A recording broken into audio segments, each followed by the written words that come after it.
नमस्कार, मैं हूं अनुराग चड्ढा। इनसाइड विद अनुराग में आपका स्वागत है। दोस्तों, ठाकुर, गुर्जर और जाटों के बाद अब वैश्य समाज भी भाजपा को आंखें दिखा रहा है और पंचायत चुनाव से पहले अल्टीमेटम दे रहा है कि अगर उनके समाज की सुनी नहीं गई तो वो भाजपा की जमीन को हिला देंगे। अब उत्तर प्रदेश के व्यापारी सिर्फ टैक्स और भाजपा को चंदा देना नहीं बल्कि साथ ही साथ सियासी हिस्सेदारी भी मांग रहे हैं, और ये मांग किसी और ने नहीं बल्कि खुद भाजपा सरकार में प्रदेश के आबकारी मंत्री नितिन अग्रवाल ने रखी है। दोस्तों, भाजपा अभी ओम प्रकाश राजभर और संजय निषाद जैसे सहयोगियों की मांगों के चक्रव्यूह में ही फंसी थी। ओबीसी आरक्षण की सियासी आग को बुझाने में ही लगी थी, लेकिन अब उनके अपने ही घर में बगावत का धुआं उठाने लगे हैं और ये चिंगारी लगाई है उस वैश्य समाज ने जिसे बीजेपी अब तक अपना सबसे बड़ा और वफादार वोट बैंक मानकर चल रही थी। उत्तर प्रदेश के कैबिनेट मंत्री नितिन अग्रवाल ने उन्नाव के एक कार्यक्रम दोसर वैश्य समाज समिति के सम्मेलन से भाजपा को वैश्य समाज की मांग और अल्टीमेटम दोनों भेजे हैं। मंत्री ने वैश्य समाज को साधते हुए साफ कहा कि उत्तर प्रदेश की आबादी में वैश्य समाज का हिस्सा 15 से 16% है, लेकिन जब राजनीतिक हिस्सेदारी की बात आती है तो विधानसभा और विधान परिषद मिलाकर भी हम सिर्फ 6 से 7% तक सिमटे हुए हैं। मंत्री केवल यही नहीं रुके, उन्होंने मंच से खुली चेतावनी देते हुए कहा, हम अपनी हिस्सेदारी 15% से कम पर बिल्कुल भी समझौता नहीं करेंगे और ये मांग भी हम भारतीय जनता पार्टी से ही करेंगे, क्योंकि हमें उम्मीद भाजपा से ही है। कोई दूसरा दल तो हमें अपना मानता भी नहीं। अब ये हकीकत बयान करना था या दूसरे दलों को इनविटेशन भेजना, यह आप कमेंट सेक्शन में लिखकर जरूर बताइएगा। दोस्तों, मंत्री का भाजपा को संदेश अपने आप में पूरी कहानी बयान करता है। एक तरफ वो बीजेपी को अपना बता रहे हैं और दूसरी तरफ उसी अपनेपन का वास्ता देकर अपना हक मांग रहे हैं। उनका इशारा साफ था। समाजवादी पार्टी और बसपा तो हमें वैसे भी भाजपा का वोटर मानकर नजरअंदाज करते हैं, लेकिन अब भाजपा को भी ये समझना होगा कि समर्थन के साथ साथ सम्मान और भागीदारी भी बहुत ज़रूरी है। ये हमारा अधिकार है और हम इसे लेकर रहेंगे। वैश्य समाज यानी व्यापारी वर्ग, ये हमेशा से बीजेपी की सबसे बड़ी और मूक ताकतों में से एक रहा है। राष्ट्रवाद, हिंदुत्व और व्यापार हितैषी नीतियों के नाम पर इस समाज ने आंख बंद करके बीजेपी को हमेशा वोट भी दिया है और तिजोरी खोलकर चंदा भी दिया है। बीजेपी भी उन्हें अपना मानती थी, लेकिन शायद एक ऐसे वोटर की तरह जिसे कभी मनाना नहीं पड़ता, जो नाराज भी नहीं होता, लेकिन अब समीकरण बदलते जा रहे हैं।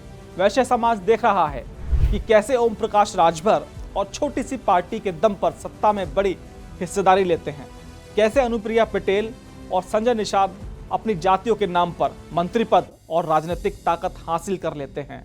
तो वैश्य समाज के मन में ये सवाल उठना लाजमी भी है कि जब हम 1 से 2% वाली जातियां सत्ता का सुख भोग सकती हैं, तो 16% वाला समाज सिर्फ दरी बिछाने और ताली बजाने के लिए क्यों रह जाए।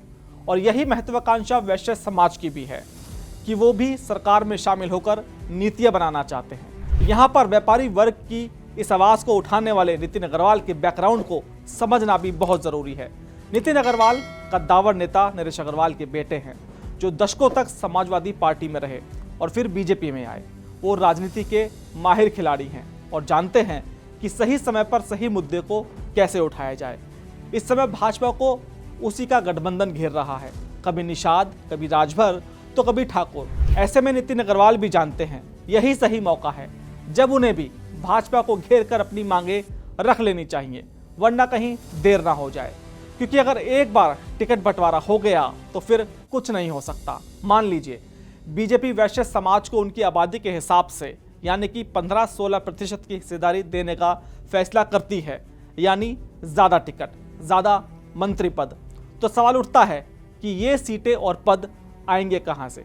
जाहिर सी बात है किसी ना किसी समाज का या वर्ग की टिकट में कटौती होगी, इसलिए टिकट बंटवारे से पहले ही माहौल बनाया जा रहा है। इस पूरे घटनाक्रम का सीधा असर 2027 के विधानसभा चुनाव पर पड़ेगा।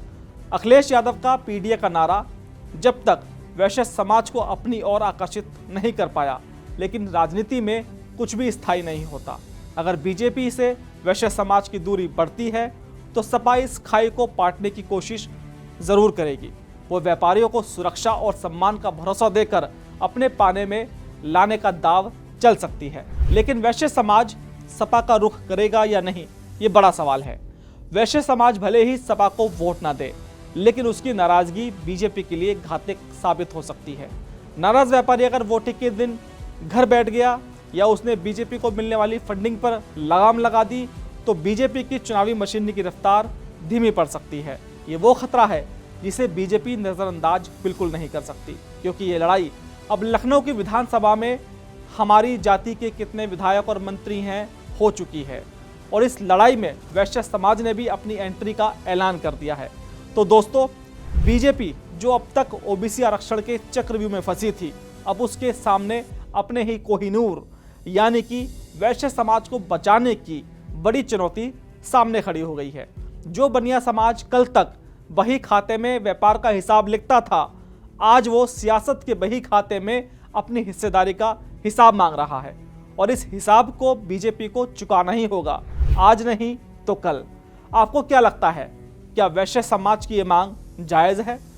क्या ये उनका हक है या चुनावी मौसम में की जाने वाली एक सौदेबाजी? जो सबसे बड़ा सवाल है, क्या बीजेपी अपने सबसे वफादार वोटर की इस नाराजगी को दूर कर पाएगी? अपने राय कमेंट बॉक्स में ज़रूर लिखकर बताइए। दोस्तों, मेरा ये विशेष आपको कैसा लगा, इस पर भी मुझे आपकी राय चाहिए। फिर आपसे मुलाकात होगी किसी दूसरी खबर के साथ। नमस्कार।